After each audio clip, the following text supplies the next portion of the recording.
Hey, what's up, guys, and welcome to the NFL Week 10 Stack Show. Got a bunch of good matchups this week, but no games that really stand out as the chalk.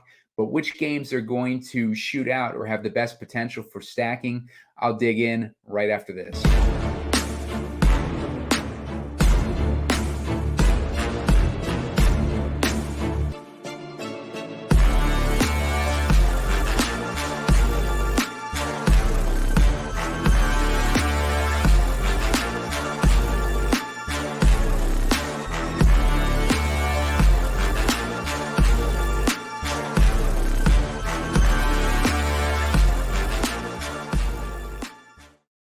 Hey, what's up, guys, and welcome to the NFL Week 10 Stack Show. Please give us a like on this video. Make sure you subscribe to the channel. We've been on fire with these shows lately. Last week called Noah Brown, completely obscure. I didn't see a lot of people on top of that one last week, and been picking a lot of these obscure guys because I haven't been watching a whole lot of DFS content, so I'm just strictly going off of what I see on my spreadsheet. And I think that has definitely helped with picking some hidden gems in this show and leading you guys to some good paths for potential sneaky plays. So we'll dig into the matchups for this week. We're looking at a bunch of interesting matchups. We've got a bunch of good games set on this slate. A lot of close spreads and a lot of just good teams facing off against each other. And I think that is helping us out as far as ownership. We can go in a lot of different directions without having to worry about being too chalky. And we'll take a look first at this Cleveland versus Baltimore game, kind of break that one down. I'm not too interested in this game overall. I'm not seeing a lot of good value or anything like that as far as guys that we should target. Not a lot of points allowed by either side of this game. I think the only thing that I might really be interested in is maybe the defense. One of these defenses. I'm not really partial to the Ravens, but I think I'd go with the Ravens, obviously, because they're playing at home. They're a little expensive though at 4K. I don't hate the Browns defense either in this matchup against division rivals. I'm going to skip the rest of this game because there's not really too much to cover. I don't really lean towards anyone in this game. So let's just move on to the next one. We have plenty of good games. We don't need to focus on the bad ones. We got Cincinnati at Houston. This game is looking like the closest that you can really come to chalk is Joe Burrow in this game.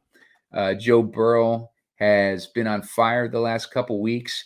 Obviously I've been talking about his breakout coming for a few weeks, and we were on him against Arizona. We were on him for basically all those weeks that he went off. But now that he's starting to get a little bit up there in price at 6,800, and he is projected for, let me give a look at the projected ownership this week. Projected for a 13% ownership this week on Joe Burrow. I'm a little less interested at that rate. I think I would rather go with CJ Stroud in that situation, depending on his. Yeah, he's projected at 5%. So I prefer that over Joe Burrow. Let's take a look at CJ Stroud. This is the type of game that can shoot out if the Texans do it right and come out aggressive and just attack with the passing game right off the bat. Look at these points for CJ Stroud. He had a few weeks in a row. I was kind of looking at this game last week, but I wasn't on CJ Stroud last week. But I did like Noah Brown and Tank Dell, but missed the boat on the CJ Stroud stack for this game. But here he is at 6,900 this week. He's obviously gotten up there in price, but he's been really good throughout the season. He's had a bunch of games where he scored over 20 Draftkings points, and he is in a situation where it's not really necessarily like the best matchup for a quarterback. Both teams, Cincinnati and Houston, are giving up middling level points to the quarterback position. 17 points each of those teams are giving up, like to the quarterback position. But this is one of those games where like both teams are good, and it's a type of game that could have a little bit of back and forth if things get going. We've seen both teams prove that they have the weapons to get going. CJ Stroud, has been turning Nico Collins into a weapon. I believe Nico Collins is out. Yeah, he's out this week, so that's going to make our guy Tank Dell a whole lot interesting this week. He's at 5,500 now, so he's getting up there in price. But he had 32 points last week. He's had another couple weeks where he's had over 20 DraftKings points. So Tank Dell is definitely interesting. Only thing is Cincinnati's got a good defense, so that's going to make it like kind of a leap of faith to stack this game, especially on the Texans side, hoping that there'll be a back and forth. We got Noah Brown as well. Robert Woods is going to be back this week, so that's going to hurt Noah Brown a little bit. But I like his general matchup with wide receivers. Cincinnati's giving up 19 points a game to wide receivers, only 13 points a game to the slot though, and that's where we liked Noah Brown last week. But I think this is probably would be more of a Tank Dell game than a Noah Brown game. And I also like the tight end, Dalton Schultz, on the Texans this week. Might not be necessarily like a stack game because we're looking at injuries on both sides here. We're looking at T. Higgins is out. Jamar Chase is questionable. So it's going to be really hard to stack that Cincy side. And it's going to be hard to stack the Texans side because they're all priced up now. And on top of that, like they have a difficult matchup against Cincy. But the guys that I like in this game are going to be Tank Dell.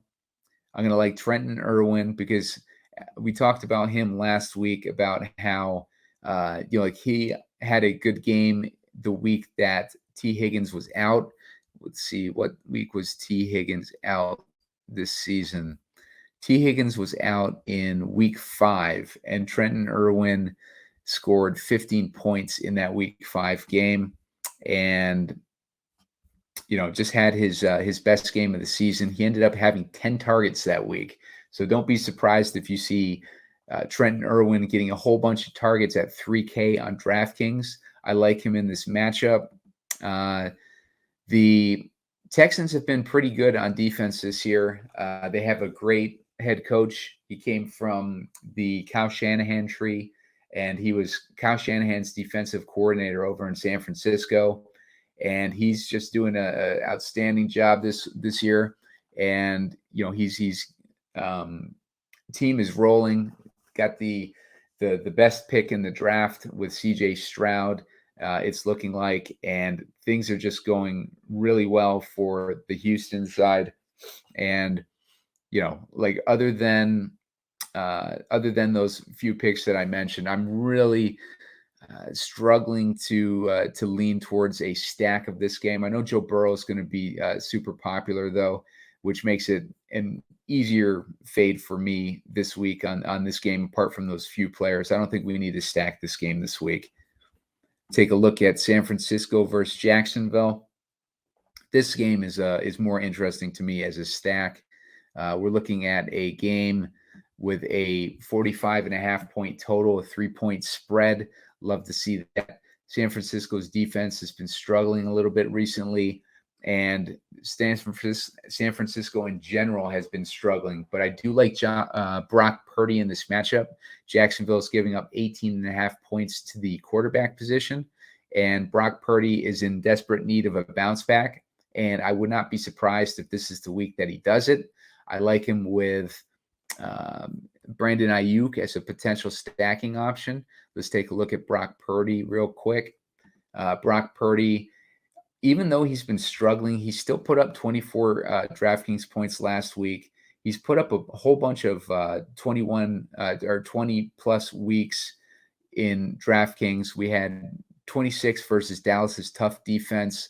We had 21 versus Arizona, 23 versus New York.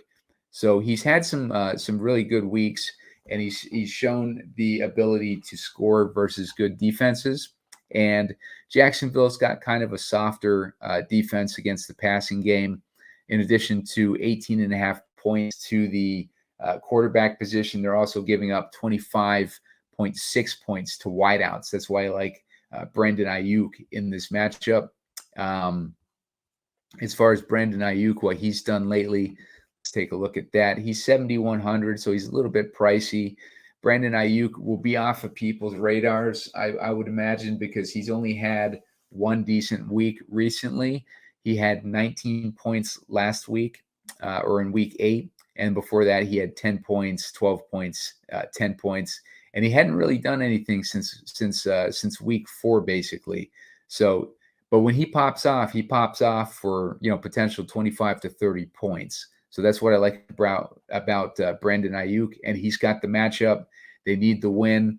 He's got Debo back to contend with, but I think he does pretty good actually when Debo's in. Let's see. He had his biggest games of 23 points in week 4 and week 1. So let's see what Debo did in weeks 4 and week 1. In week 4, Debo had 0.6 points, and in week 1 he had 11.3 points. So I don't necessarily hate Debo in this game as well.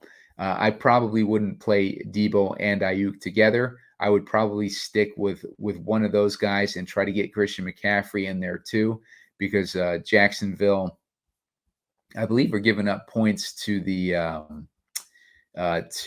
receiving game for running backs. Let's see where they stand as far as yards. Yeah, they're giving up the third most yards to running back position, 53 yards a game in the passing game, and they're giving up second most receptions, 7.8 receptions, and that's since week 3, by the way. That's not the entire season. I take out the first couple weeks of the season just because it's just teams getting acclimated to the season. So Christian McCaffrey has a really good matchup. I'd like to see Brock Purdy with Christian McCaffrey and Brandon Ayuk, and we can run it back with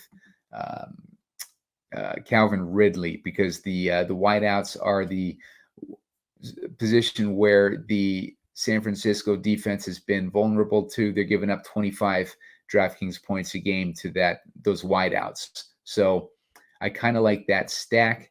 We might even plug that in right now. We'll see what we can build when we start a lineup with Brock Purdy and Christian McCaffrey, and running it back with Brandon Ayuk. We'll add in there, and we'll run it back with Ridley.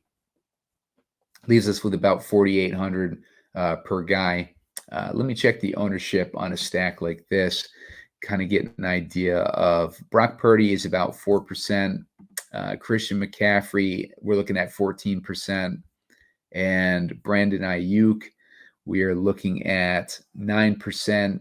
And we're looking at, for Calvin Ridley, about 11%. So these are RG projections, and I do like that ownership level here. Calvin Ridley, he's shown flashes this year, and they're coming off of a bye. I think that gives them a little bit more time to figure out more ways to work in Calvin Ridley effectively. And I just think that this is a game we're looking at a 3-point spread, 45.5 point total. This is a game that could easily go over that Chargers Detroit game, and could go over that Cincinnati Houston game. I mean, this is a game that could easily be the highest scoring game on the slate. We got the points that San Francisco has been giving up recently, and Jacksonville's been finding its stride, and they're coming off of a bye. So going to be a good game, and they're playing in Jacksonville, so I like that too. So let's move on to the next game here.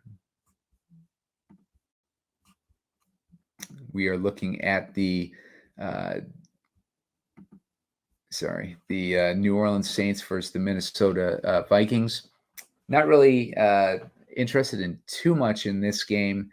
Derek Carr has been coming to life recently since he's recovering a little bit from that shoulder injury.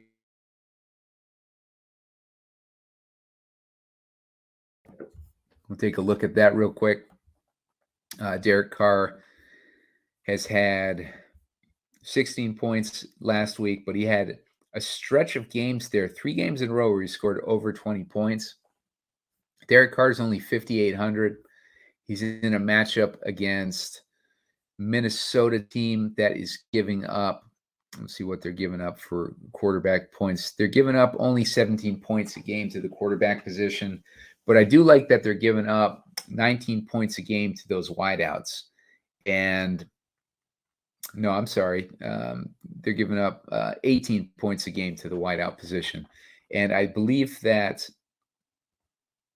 Rashid Shaheed has the best matchup because they're giving up 21 points to the slot. Let's see how much Shaheed is this week. Shaheed is 4,300, and he's hit or miss. We didn't start him last week. Actually, no, I might have liked him last week, but we liked him in that 27-point week for sure. I always like Shaheed. He's only 4,300, and Michael Thomas just got arrested for something. I don't know what his. I thought he just got arrested for something. Maybe it was just a hoax on Twitter, but let me check that out real quick because I saw something about a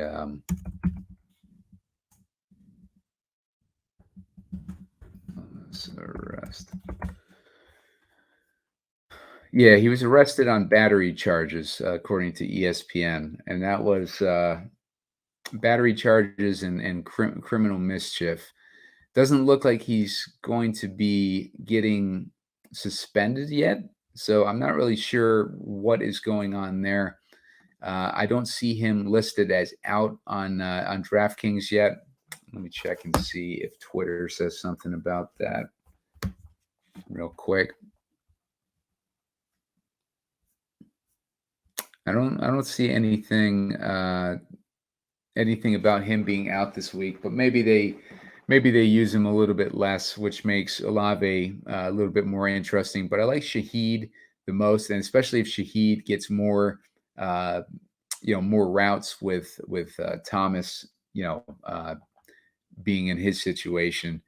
4,300, gives us average of 4,500 left. Let's check out these defenses and see if there's any defenses worth playing that are cheap. We got the Giants versus Dallas. We got San Francisco at the Jags. I don't hate Arizona at home against Atlanta, just because Atlanta's just felt like a mess lately. I don't hate Cincinnati at Houston or Houston at Cincinnati. I don't hate Cincinnati's side there. I think as much as I like CJ Stroud, he's still a rookie, and he's about to go up against a good defense, a good defensive coordinator, playing in Cincy in a game that they need to win. I wouldn't hate Cincy. Go a little bit against the grain and try to get some leverage on that game and put Cincy in the defense spot there. That leaves us with 5,100 per guy. Let's take a look at some more of these games and see if we can find us a good running back option. Green Bay versus Pittsburgh. Let me finish up this New Orleans game first. Not really too interested in it. I do like that Carr has come alive recently. This is a game with a 2.5 point spread. I see a 41 total on it, at least earlier in the week. You could go Carr to Shaheed or Olave and add Taysom Hill in there. Let's see what we can do if we add Taysom Hill as our tight end.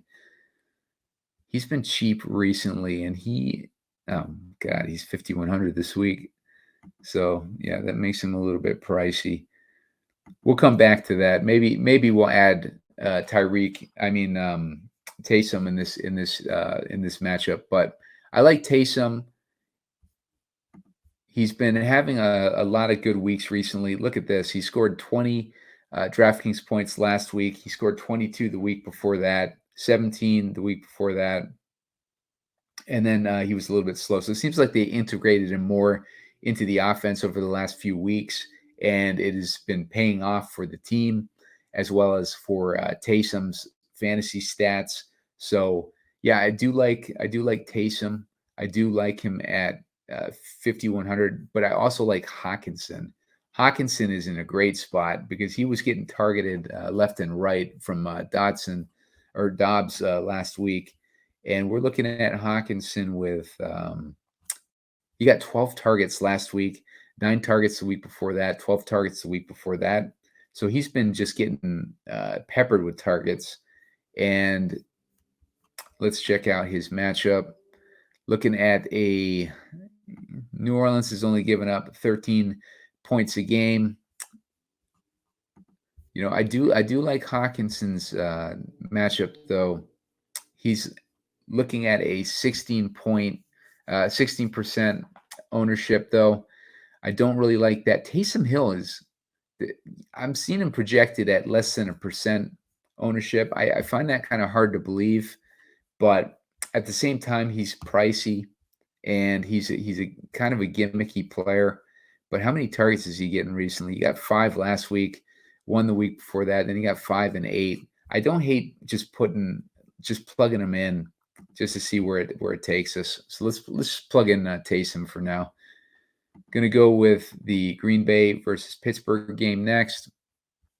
Not a whole lot of interest in this one. These teams both have been horrible this year, and we're looking at a spread of 3 points on a 38.5 point total. I think that this game could actually go under that total.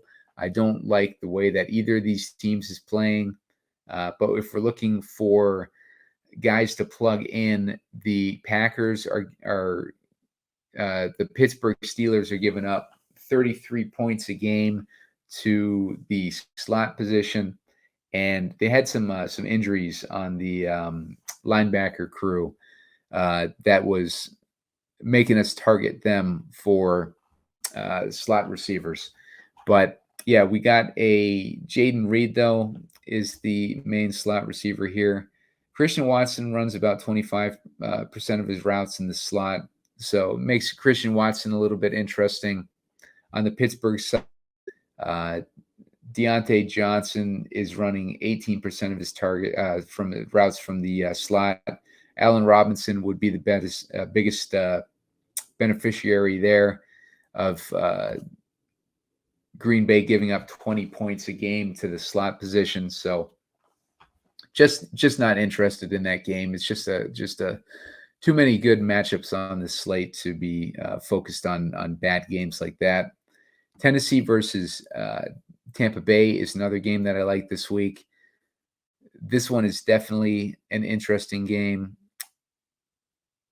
If I wasn't stacking this San Francisco game already, I'd be interested in stacking this Tennessee game. We're looking at a 38.5 point total on this one as well.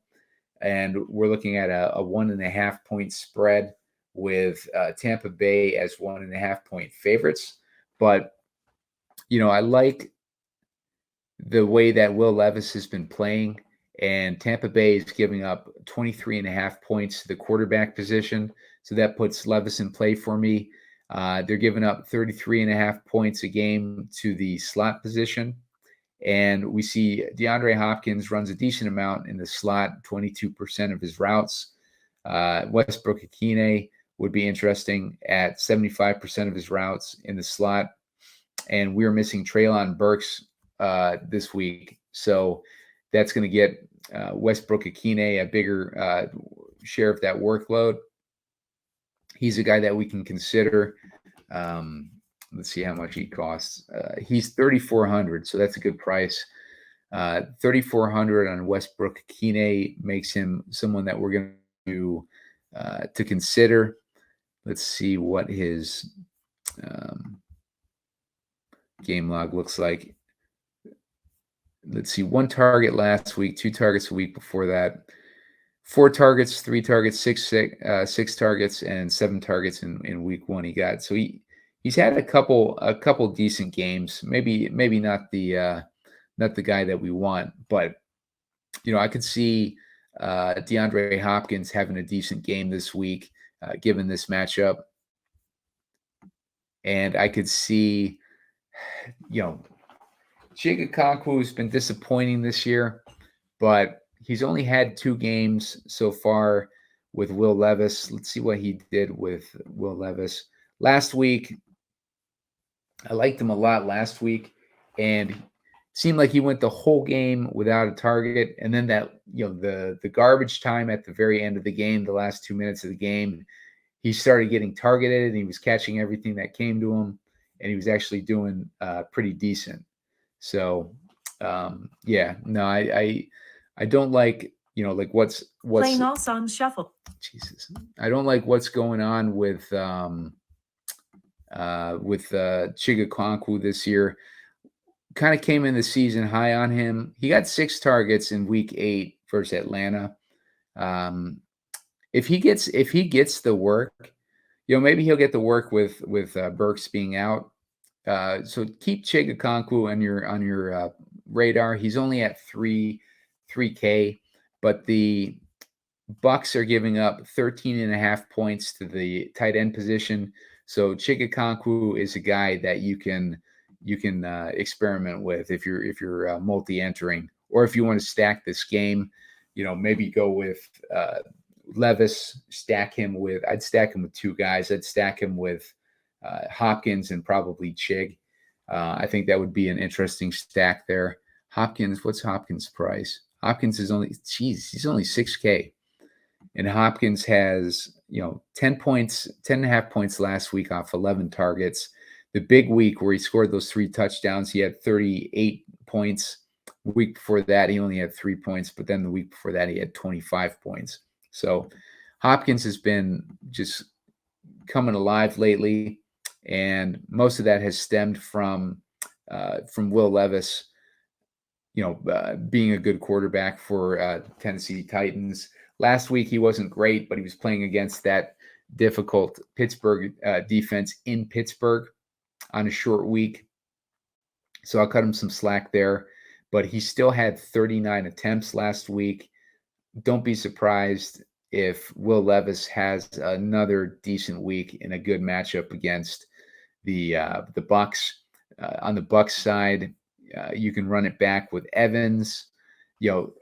We've seen it with Tennessee all year. We've been targeting the wideouts against Tennessee, and we got Evans as an option. He hasn't done too much lately. 5 targets last week, 6 targets the week before that, 8 and 10. He started off the season pretty hot. Last couple weeks, he's been a little slow, but Evans will break out any week. You never know when he's going to break out again. He's at 7,200 on Draftkings. Godwin I like too. Godwin only got 6 targets last week, but he went on a little stretch there too, where he was having some decent weeks. Not quite what we need out of him in order to make him worth that $6,700 salary. But if you were going to run it back, maybe run it back with Evans, but you could run it back with Godwin too. Maybe just do a rotation on those 2 guys if you're going to stack that game. So Atlanta, Arizona on paper is interesting because we're looking at a game with a 43-point total and a 1.5 point spread. We're looking at both teams are giving up points to the quarterback position, with Atlanta's giving up Arizona's giving up 18 points a game, and Atlanta's giving up 20 points a game to the quarterback position. But Arizona's also giving up 30 points a game to the running back position, which makes Bijan interesting, or Algier. But we've seen it with Arthur Smith. He's ruining another offensive weapon by not giving him any work. Bijan's only at 6K though, which makes him interesting. If we plug him in, it leaves us with 4,200 left for our flex position. And if we're looking at 4,200 in the flex, let's see. 4,200 at the flex. What kind of options does that give us? Got to get past these running backs. Brandon Cooks is an option there against the Giants. I don't mind that matchup. Jackson Smith and Jigba. He's in a high-scoring total. Just a bunch of guys just right off the bat there. So, definitely have some options there at 4,200. Get past these running backs real quick. I did see some sub 4K receivers when I was looking earlier. I like let's see. I'd say like Wandale Robinson. I liked him before. I just don't like him in this matchup. Gallup has not done much for us recently. Let's see. Tolbert has been getting a little bit more work. What's Tolbert's situation? Oh, that's Bateman. Tolbert got 5 targets last week. He's getting a little bit of that work that we wanted to go towards Michael Gallup. Tolbert scored that touchdown last week too. Tolbert is a guy that's kind of a late breakout guy. He did not go to one of those fancy colleges, so it takes him a little bit more time to develop, and he's starting to come around. We've been seeing him get some more usage lately. He got 4 targets in week 4 against New England, and he got 5 targets versus Philly last week. Against the Giants in week 1, he only got 1 target. So he's slowly getting worked in. I don't know if he's quite a guy that we want to put in just yet. Rashad Bateman at 3,200 is it seems crazy, but like he hasn't done anything this year. And I don't really see too much else that I love. Charles Tillman, how much work did he get? We're still waiting on him. We're going to get an opportunity where we have an opportunity to use Tillman, but it's not yet. He's basically the guy that they drafted to take Donovan Peoples-Jones's spot, and they finally traded Donovan Peoples-Jones last week, which leaves Cedric Tillman with opportunity, but it doesn't look like they've given him too much yet. So he's a guy to keep on your radar for future weeks, but he's not a guy that we want to mess with this week. Yeah, and other than that, I don't really see too much else. So you do have a few options there if you wanted to go this direction, but let's take a look at this game in general. Arizona side is the side that I would want to stack, but I just don't trust Kyler Murray in his first week back. The guy that we would want with Kyler Murray would be the slot receiver, and Rondale Moore. How much is Rondale Moore? He might be interesting. He's 3K. So there you go. Rondale Moore might be our sneaky guy this week. He is in a matchup with the guy. He's the guy that's running the most routes out of the slot. We've seen him a few times get pretty decent targets. He got 6 versus Dallas, 5 versus Cincy, and 7 versus the Rams. But Rondale is interesting because the 24 points a game that Atlanta is giving up to the slot position, and yeah, that's where my interest with him lies. I don't hate Marquise Brown either as an option. Let's see what Brown's situation is here. He's only at 52K, 5,200, which is good. Obviously, he hasn't done much because he's been kind of hamstrung with quarterbacks recently, but he's been getting the targets and the work, so we know that he's going to be an integral part of this offense. I mean, it depends on how much you want to bet on Kyler Murray being healthy, or he's going to be limited, with his running, so he should be throwing more. But yeah, I tend to like like that cheap Rondale Moore play at 3K. I think that's too cheap. I might like him more than Rashid. I might put him in over Rashid since I already got Taysom in there. So let's put Moore in here. See what Moore's ownership is too, real quick. Let's see, Rondale Moore. I also like Trey McBride. McBride has a pretty good matchup too. Let's see. Can't even find Rondale Moore. Is he even playing?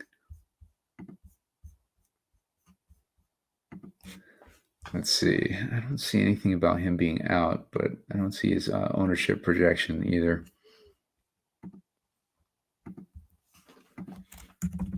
Oh, here we go. Looking at a 4% ownership projection on Rondale Moore. So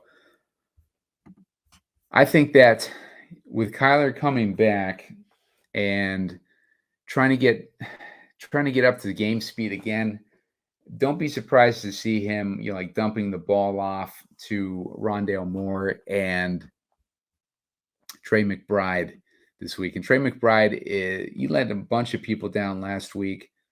He had that breakout week against Baltimore where he scored 25 Draftkings points. He's only 3,500. So if you wanted to go, like maybe Trey McBride and Rashid Shaheed, I don't hate that. I prefer to go Taysom and Rondale Moore and see where that kind of takes us.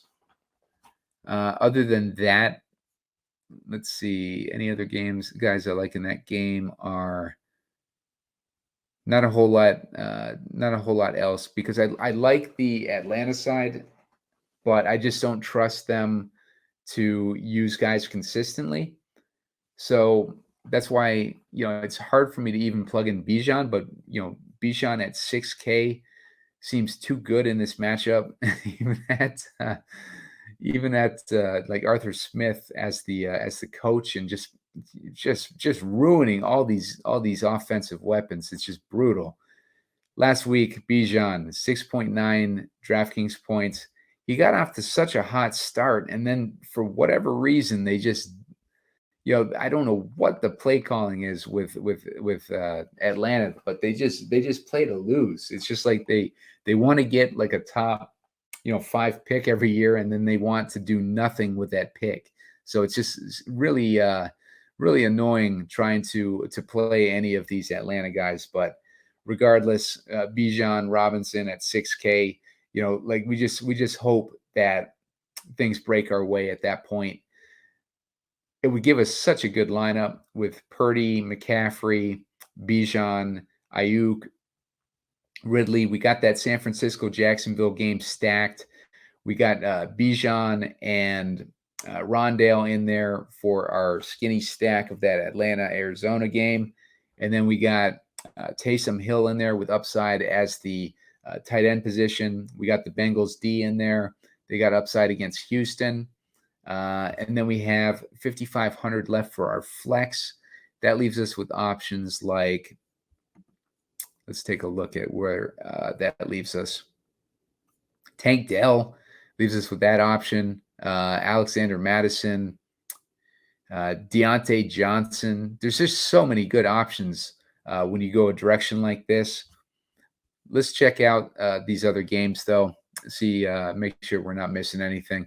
Detroit versus the Chargers. That is a game that I thought was going to be chalky.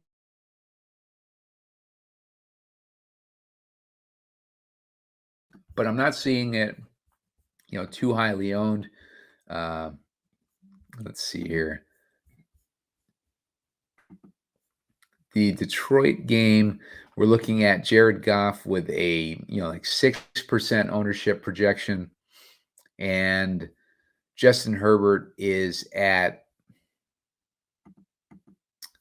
a 6% ownership projection. Justin Herbert is extremely, discounted in the ownership. Then we got, as far as wide receivers, we have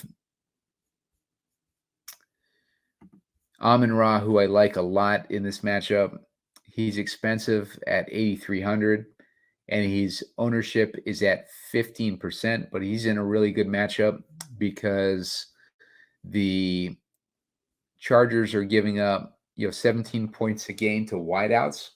Amon-Ra obviously runs most of his routes in the slot, but he's still got a decent DVOA matchup against the middle of the field. One of the best matchups out there, basically. And Detroit, the Chargers are only giving up 13.5 points a game to the slot position from a DraftKings perspective, but Amon-Ra having that good DVOA matchup on top of playing enough routes out wide that he can take advantage of the better matchup out wide. I like Amon-Ra this week, but he is expensive, and that is why I don't have him in this lineup currently. On the Chargers side, Keenan Allen would have the best matchup with the Lions giving up 22 points a game to the slot position, but the Lions are also good against wide receiver ones. So, I wouldn't be surprised if they were able to shut Keenan Allen down. This is part of the reason I don't want to stack this game, is because the matchups don't line up. Like, the point total is 48.5. We got a 2.5 point spread. So on paper, it looks like the type of matchup that we would want to, stack heavily. But the Lions are only giving up 16 points a game to the quarterback position. On top of that, Justin Herbert has been playing with that broken finger that he's favoring. And Detroit is only giving up 11 points a game to the wideouts. But we're looking at a banged out, wide receiver core on the Chargers side anyways. So, he doesn't have a whole lot of weapons except for Keenan Allen. Keenan Allen does have the best matchup in this game. And, he's just, like the wide receiver one who Detroit does well against. On the Detroit side, Goff has a good matchup. He's got a matchup against the Chargers team that's given up 21 DraftKings points a game to the quarterback position. Problem with Goff is he doesn't have the best home road splits. Let's check out Goff's home road splits in this season. So far on the road, he has scored 14 DraftKings points against Kansas City at Kansas City. He scored 12 DraftKings points at Green Bay. He scored 25 DraftKings points at Tampa Bay. And then he scored 10 DraftKings points at Baltimore. Baltimore is a tough matchup. So is Kansas City, as we've seen this year. So, maybe we can write those off as just coincidence. But Goff has had a long history of struggling on the road before that, but he does have moments where he pops off on the road too. But if I wanted to fade this game, I would just tell myself Goff road narratives. As far as the other guys with the good matchups, Eckler has a decent matchup with the Chargers. Or I'm sorry, the Montgomery, Jahmyr Gibbs have a good matchup with the Chargers giving up 24.5 DraftKings points. But, those guys sharing the workload in a committee, I don't like that a whole lot. And Montgomery is back this week. We don't know how they're going to use him. The last time we saw Montgomery, he was destroying our hopes and dreams for Jahmyr Gibbs and basically rendering Jahmyr Gibbs, useless to us from a fantasy perspective. Gibbs, the last 2 weeks, has gone off. He's built a case for himself, but do we want to take that risk where he scored 9 points against Green Bay and 9 points against Atlanta, and like just was very very weak for the beginning part of the season versus Montgomery, who was crushing. He scored 37 points, 24 points before he went out. He got hurt against Tampa Bay. He only scored 4 points there, but he was on a roll before he got hurt. So we could see a pretty even time split between Gibbs and Montgomery. And, like on a slate where we don't really need to do that, like, why are we going to go for that other than wanting to play a game that we think is going to shoot out? And then we got the wide receiver on Detroit has a good matchup. We talked about that. And then tight end on Detroit has a good matchup too. So we like that with our guy Laporta. Laporta's at 5,700. If we wanted to, we could swap Laporta in for Taysom. Let me see what Laporta's ownership is. Laporta's ownership is 8%, 9%, so it's not too bad. And his salary isn't too restrictive. So maybe we take Taysom out, put in Laporta. That leaves us in the flex with some options. Let's see. Let's get out of this. Let's see what options we have in the flex if we go that route. Schultz, if you want to go 2 tight end, Schultz has a good matchup. Christian Watson, at that point, you're just putting too much hope into Jordan Love, and he has not delivered the last few weeks. You got Najee Harris as an option in Green Bay. Green Bay's been giving up a lot of points to the running back position. Let's see. Tyler Algier. I might be missing something. So if you guys see me scrolling past all these guys and see me missing a name, don't worry about it. Just put the guys that you want in your lineup. Let's see. We got Michael Thomas. Obviously, like talked about him, and he made me a little bit nervous. We got Shaheed. So, there's a few options there. We got Tyler Boyd, who might be interesting in that matchup, knowing that Higgins is going to be out and Chase is going to be banged up. You know what? That puts our guy Trenton Irwin in play. If you wanted to go Trenton Irwin, I don't hate that. But, those are some options. Let's look at the Giants versus Dallas game here. Giants versus Dallas is going to be like Dallas is just going to stomp them. The Giants are giving up 26 points a game to the running back position and 18 points a game to wideouts. So that makes Pollard, I think, would be the most interesting play on the slate or in this game. And Brandon Cooks would be interesting too, being the wideout who seems to be getting the work. What's Cooks been doing?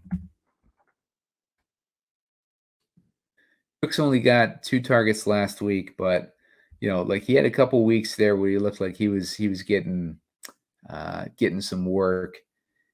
But then last week he only got 2 targets in that game against Philly, which was an important game, so I don't like that. Ferguson, has become kind of a reliable target of Dax, but the Giants aren't giving up a lot of points to the tight end position. I think Pollard is really the guy that I would go for in this lineup or in this game. Pollard has not done much of anything, which is good because it sets him up for a lower ownership situation. If you wanted to put him in instead of Bijan, I don't hate that. Kind of kills our Rondale Moore correlation, but we can take another look at that too. If we wanted to take Moore out, and who do we put in? Pollard just has to be a one-off because I'm not going to run it back with anyone on the Giants side. So Rondale Moore, if I took him out and look for, maybe someone on the Chargers side who is cheap. Let's see who's on the Chargers there for a cheap wide receiver. I don't like Quentin Johnson. I really don't like any of these guys. Darius Davis got us our touchdown the other day, but he had that on a kick return, of course. He hasn't done anything yet for us in the receiving game. But Quentin Johnson, the way that he has not been doing anything, you got to figure that they're going to try to get Davis worked in eventually. We saw the flashes of Davis. Maybe just seeing him run that kick return, they decide to work him in more this week. But 3,100, there's just better options on a main slate in a what do you call it? A showdown slate. Like that would make him more interesting for sure. So I think I just like going the Bijan route. Well, I don't like going that route. I like going the Pollard route now that we've seen him. So let's keep Pollard in there. Let's put in Rondale Moore again. And oops, wrong Moore. Rondale. If we got 3,600, let's see what we can do with 3,600 again.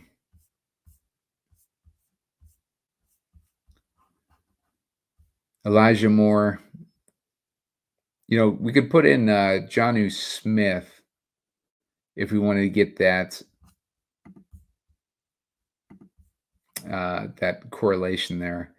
Jonnu, 24 points last week, 24 DraftKings points. He had 6 targets, 5 receptions, and 100 yards. He's kind of been hit or miss this year.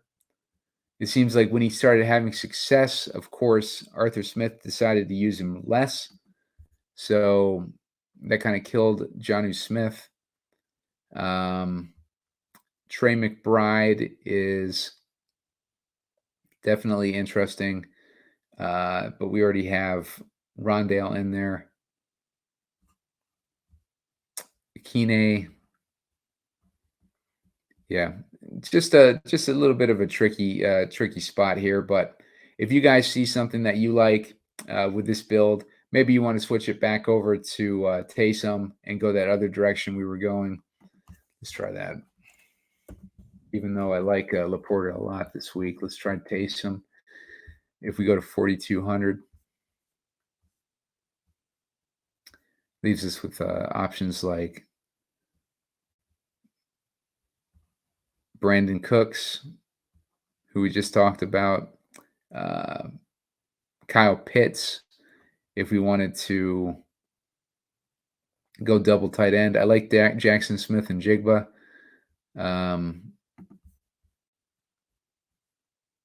He's always a good option, especially in that high total game. That might get you a little bit of leverage because I don't know if a whole lot of people are going to be using Jackson Smith and Jigba this week.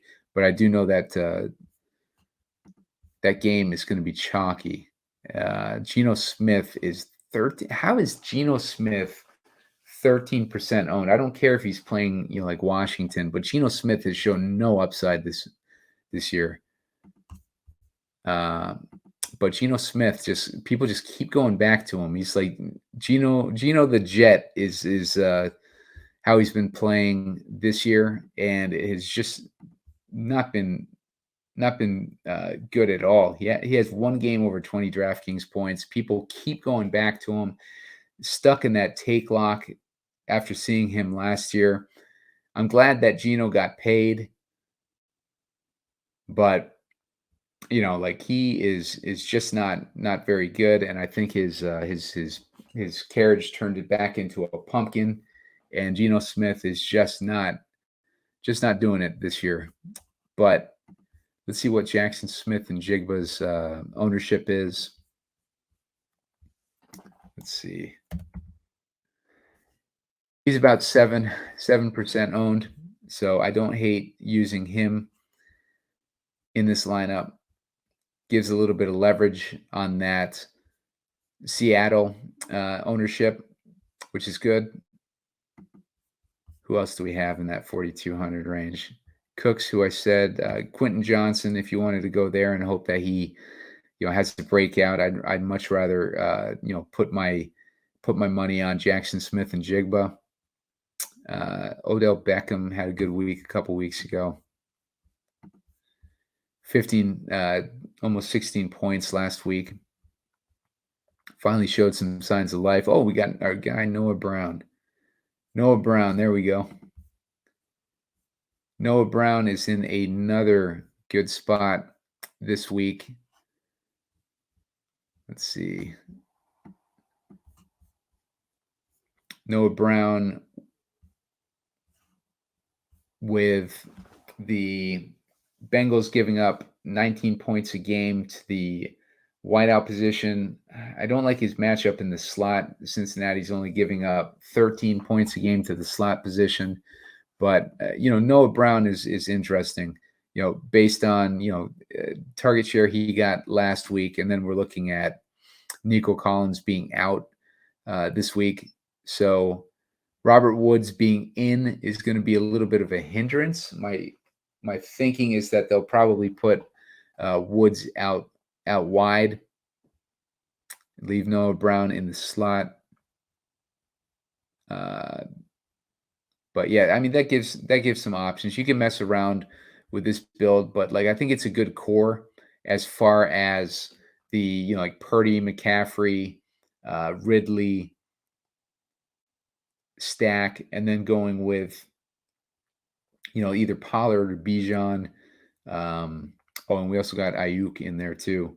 So yeah, you can do a lot of stuff like building like little skinny stacks around that too on some of those games that look good. Washington versus Seattle. I do like this game more on the Washington side. I am a fan of Sam Howell. I think he's been good this year. And the game is a 45.5-point total with Seattle as 6-point favorites. Already told you my thoughts on Geno. But if for whatever reason Geno is able to put on some offensive firepower, that would make Sam Howell interesting in a come from behind script. Seattle is giving up 16.5 points a game to the quarterback position. They're giving up 22.5 points a game to the running back position and 21.5 points a game to the slot. Jahan Dotson runs 45% of his routes from the slot. What is Dotson's salary? He's at $5K. If we wanted to, maybe we go, what if we put in Dotson here?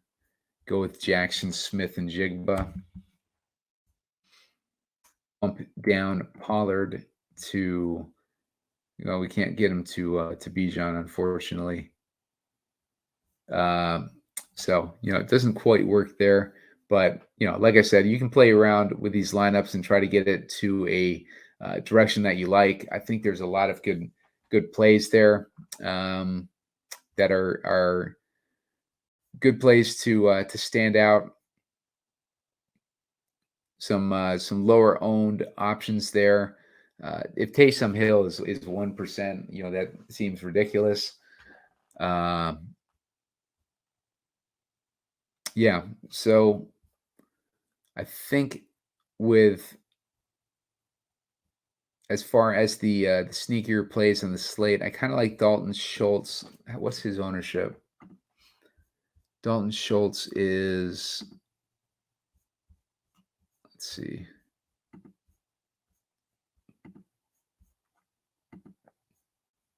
Schultz is 4% owned. So Schultz is very interesting at that type of ownership. He's one guy that I like a lot. I like for the Washington game, I kind of like Jahan Dotson. I think Jahan Dotson will go a little bit under owned. I think that I don't like this Detroit Chargers game too much. I think it's going to be a little bit, overplayed. I like the Jacksonville San Francisco game. I like the Tampa Bay Tennessee game. I like the Seattle Washington game, but I like it more on the Washington side. And the Cincinnati Houston game is interesting, but that's one that could easily bust with all the injuries that are happening in that game.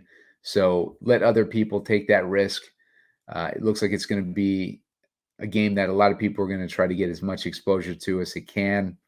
So I kind of like going in these other directions. I think there's just plenty of options in this slate, and I think there's plenty of different ways that you can go to get different.